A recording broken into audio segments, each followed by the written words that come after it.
Hello everyone, in this video I will show you step by step how to create these wicks at any length you want. First of all, I want to thank you all for being able to reach my goal of 1,000 subscribers.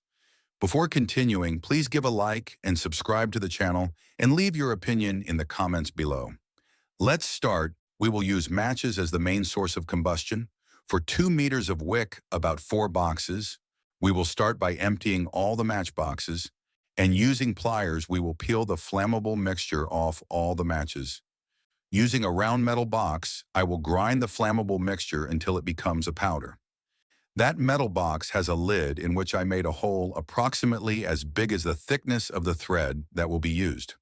I will pour the flammable mixture into the container, then using a syringe with water, we will pour a little bit over the flammable mixture, and we will start mixing until it becomes a paste with the consistency that you can see.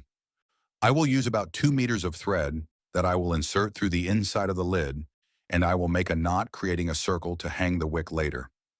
I will insert the thread into the container and start mixing it until it is completely soaked. Attaching the lid, I will pull the thread. This will clean the flammable mixture, leaving only the amount needed to create the wick. I will hang the wick to dry and harden. It will take about 3 hours, but if it is in a warm place, the process will be faster. After that, I will cut the wick to the desired size, and my recommendation is to store it in a closed container.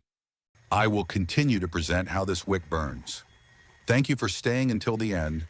It helps me a lot if you give a like, subscribe to the channel, and then share your thoughts in the comments below. Thanks for watching, and see you next time.